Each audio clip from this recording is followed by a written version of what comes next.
दोस्तों हम बात करने जाएंगे रिजर्व बैंक ऑफ इंडिया, जिसे भारत का सेंट्रल बैंक भी कहा जाता है। और ये इसके बारे में हम बात करेंगे। ये भारत की मॉनेटरी पॉलिसी जो होती है, जो ब्याज दरों के बारे में, और जो हमारा जो फॉरेन एक्सचेंज होता है उसके संबंध में ये काम करता है। आइए हम इसको जानते हैं अच्छे से, डिटेल से। Reserve Bank of India is central bank of India, यहाँ बताया गया है। और वह इंडियन बैंकिंग सिस्टम का क्या है, ये रेगुलेटर है। जो भी बैंक हैं, जो भी इंडिया में बैंक है, चाहे वो छोटे बैंक हो बड़े बैंक हो, वो सब के सब रेगुलेट कौन करेगा, उनको लाइसेंस देने का काम और उनको सब वो करने का काम कौन देगा, रिजर्व बैंक ऑफ इंडिया करेगा। और ये करेंसी भी छापता है दोस्तों देश की। और ये मिनिस्ट्री ऑफ फाइनेंस के है, उसमें government of Republic of India के यहाँ आता है। और ये क्या करता है, कंट्रोल करता है, इश्यू करता है और सप्लाई करता है। ये कंट्रोल का मतलब ये कंट्रोल करता है कि कितना इंडियन रुपी होना चाहिए सिस्टम के अंदर, और वो इशू भी करता है और उसकी सप्लाई भी करता है। और एक कंट्री की जो मेन पेमेंट सिस्टम भी मैनेज करता है। आरबीआई क्या है, along with the Indian bank association एक करता है national payment corporation of India, जो प्रमोट एंड रेगुलेट करता है पेमेंट सेटलमेंट को, उसको भी वो करता है।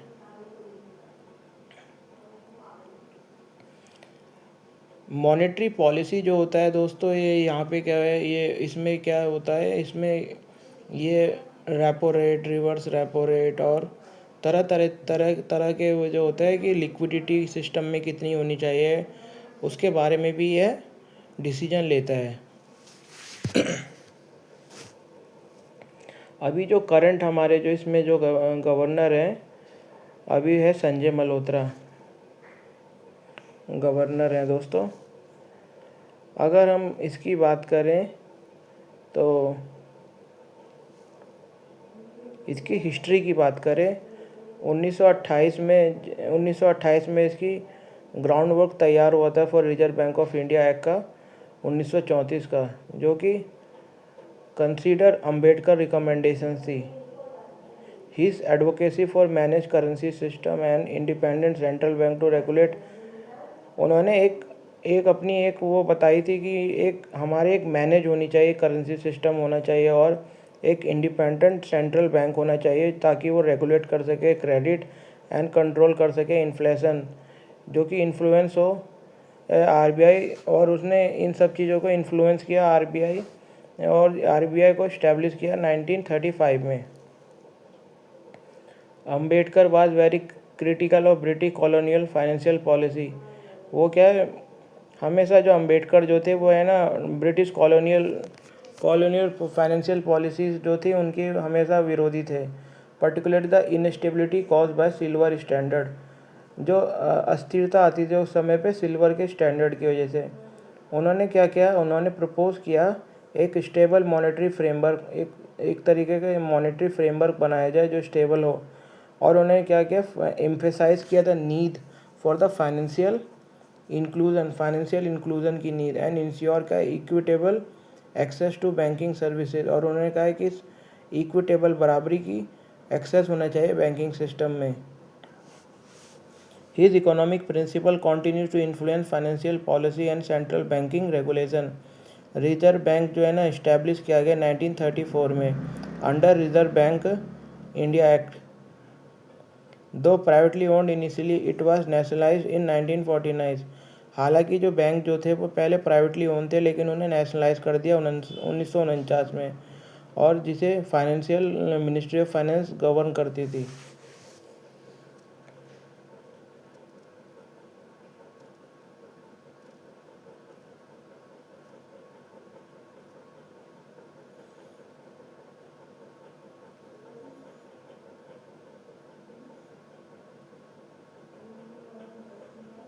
दोस्तों अगर इसके बात करें फाइनेंशियल सुपरविज़न की, तो इसका जो प्राइमरी ऑब्जेक्टिव होता है ना रिजर्व बैंक ऑफ इंडिया का, वो कंसोलिडेट करना, सुपरवाइज करना फाइनेंशियल सेक्टर, जिसमें कमर्शियल बैंक आते हैं, फाइनेंशियल इंस्टीट्यूशंस आते हैं और एनबीएफसी कंपनीज आती है। बोर्ड इज़ कॉन्स्टिट्यूट, जो बोर्ड जो बनाए गए बोर्ड डायरेक्टर के जा रहे जो कि सेंट्रल बोर्ड है, जिसे मेंबर होता है, उनके जो मेंबर होते हैं 2 टर्म्स के लिए होते हैं, 2 साल के, जिसे चेयर करता है, जिसको चेयर चेयर करता है government. Deputy governor of Reserve Bank are ex officio member होते हैं, इसके मेंबर्स होते हैं। एक वन डिप्टी गवर्नर, जो कि usually deputy governor in charge of banking regulation supervision is nominate होता है वाइस चेयरमैन ऑफ बोर्ड। जबकि एक डिप्टी गवर्नर जो होता है, जो नॉर्मली जो होता है, एक डिप्टी गवर्नर जो चार्ज होता है बैंकिंग रेगुलेशन एंड सुपरविजन का, उसको वाइस चेयरमैन बनाया जाता है बोर्ड का। बोर्ड क्या होता है? Board is required to meet normally once, हर महीने में एक बार मिलना। It consider inspection report and other supervisory issue जो कि प्लेस होता है बिफोर सुपरवाइजरी। और उनका काम क्या होता है? वो जो इंस्पेक्शन करना, जो इंस्पेक्शन रिपोर्ट को देखना, और सुपरवाइजरी जो भी इश्यू आते हैं उनके सामने उनको देखना, सुपरवाइजरी डिपार्टमेंट। मेन काम क्या हो गया दोस्तों इसका? प्राइमरी ऑब्जेक्टिव क्या है? सुपरवाइज करना है किसका? जो इंडिया के जो कमर्शियल बैंक है, इंडिया के जो फाइनेंशियल इंस्टीट्यूशन है और नॉन बैंकिंग फाइनेंशियल कंपनीज हैं।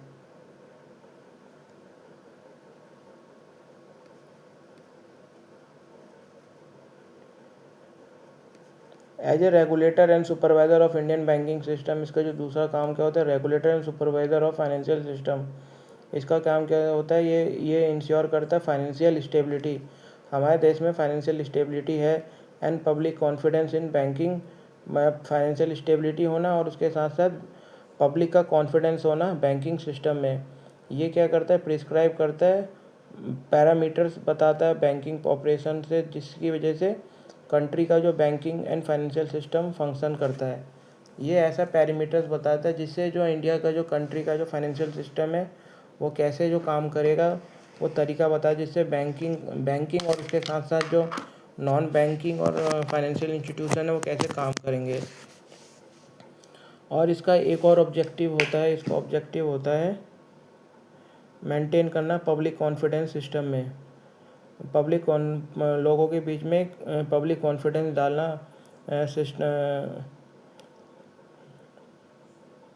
सिस्टम में, एंड प्रोटेक्ट करना डिपॉजिटर का इंटरेस्ट, और जो जिन लोगों ने पैसे डाले हुए हैं उनका इंटरेस्ट प्रोटेक्ट करना, और प्रोवाइड करना cost effective banking service to public, और इसके साथ साथ प्रोवाइड करना कॉस्ट इफेक्टिव बैंकिंग सर्विस जो होता है पब्लिक को, वो भी प्रोवाइड करना। Banking ombudsman scheme has been formulated by Reserve Bank of India for effective addressing of complaint by bank customers. और एक तरीके का एक ओम्बड्समैन बनाना, अगर किसी को कोई शिकायत हो बैंकिंग के प्रोसेस तो उसका एड्रेस करना, जो भी बैंक के कस्टमर अगर बैंक नहीं सुनते तो उनके डायरेक्टली यहाँ पे आ सकते हैं। रिजर्व बैंक उसके साथ साथ क्या करता है? कंट्रोल करता है मॉनेटरी सप्लाई, मॉनिटर करता है इकोनॉमिक मॉनिटरी सप्लाई को मॉनिटर करता है, और उसके साथ साथ और वो इकोनॉमिक इंडिकेटर क्या है, भारत की क्या कंडीशन है, इन्फ्लेशन क्या है, जीडीपी क्या है, और आगे आगे और भारत की ग्रोथ क्या होगी उसकी भी एक वो बताता है। और उसके साथ साथ डिज़ाइन करता है करेंसी और नोट्स, और वो एडवाइज़र होता है central bank, as a central government का एडवाइज़र होता है।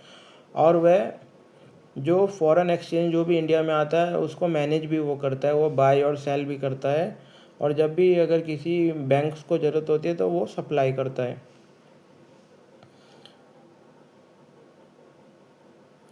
आरबीआई मेथड यूज़ भी करता है उसके साथ साथ, on site inspection, off site surveillance, scrutiny and periodic meeting to supervise new bank licence. उसके साथ साथ क्या होता है? अगर कोई नए लाइसेंस देता है ना दोस्तों, तो उसके वो लाइसेंस भी चेक करता है, उसमें क्या ऑन साइट वो साइट में जाके इंस्पेक्शन भी करता है, और ऑफ साइड इंस्पेक्शन करता है, स्क्रूटनी करता है, जांच भी करता है, और पीरियोडिक मीटिंग भी लेता है जो नए बैंक को सुपरवाइज करने के लिए, और उनके लिए कैपिटल रिक्वायरमेंट भी बताता है कि कितनी रिक्वायरमेंट होनी चाहिए, और रेगुलेट करता है interest rate in specific area. Regulator and supervisor of payment and settlement system.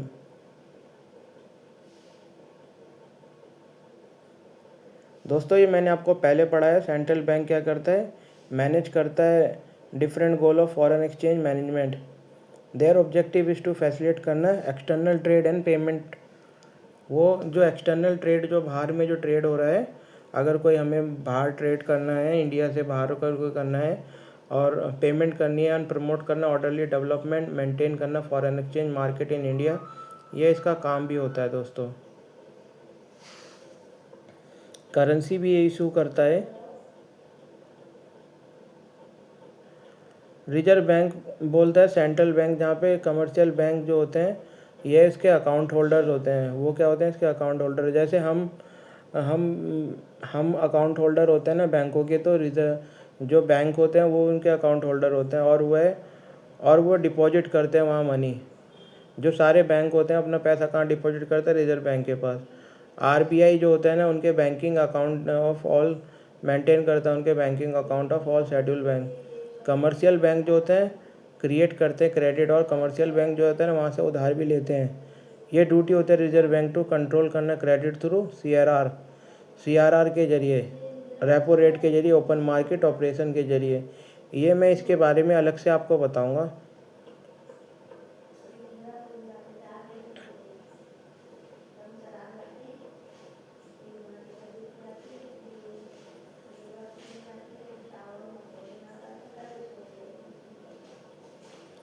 Reserve bank के पास कस्टडी होती है सेंट्रल के जो रिजर्व्स होते हैं, और इंटरनेशनल करेंसी के उसकी इंटरनेशनल जो भी कस्टडी होती है, सेंट्रल रिजर्व जो उसके पास जो भी फॉरेन रिजर्व है उसके पास होते हैं। वह डील करता है क्राइसिस के सिचुएशन में और एडवर्स बैंकिंग सिस्टम में।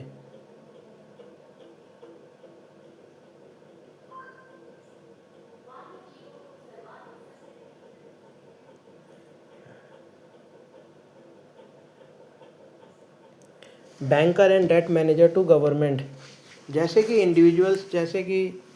इंडिविजुअल्स को पैसों की आवश्यकता होती है, वो क्या करते हैं? अपने फाइनेंशियल ट्रांजेक्शन करते हैं इफ़ेक्टिवली एंड इफ़िशिएंटली।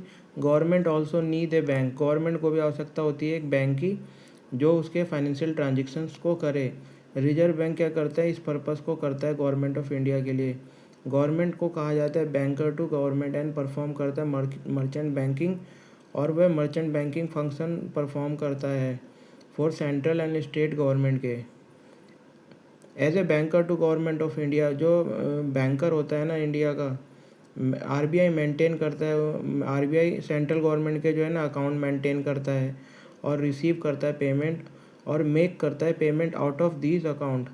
और आरबीआई क्या करता है? सेंट्रल गवर्नमेंट के अकाउंट मेंटेन करता है और रिसीव करता है पेमेंट सेंट्रल गवर्नमेंट के बिहाफ पे, और वह पेमेंट भी करता है उनके बिहाफ पे। आरबीआई ऑल्सो हेल्प करता है गवर्नमेंट ऑफ इंडिया को मनी रेज करना पब्लिक बॉन्ड इशू करके एंड गवर्नमेंट अप्रूव सिक्योरिटी के जरिए। और वो किसको पैसा देता है? गवर्नमेंट ऑफ इंडिया को देता है। दोस्तों आगे हम बात करेंगे एमपीसी क्या होता है, रेपो रेट क्या होता है, और ये सब मैं आपको ये बिजनेस से रिलेटेड जो भी है जो इश्यू होते हैं इकोनॉमी के अंदर जो आते हैं, तो मैं इसके बारे में आपसे बात करूँगा। Thank you for your time दोस्तों।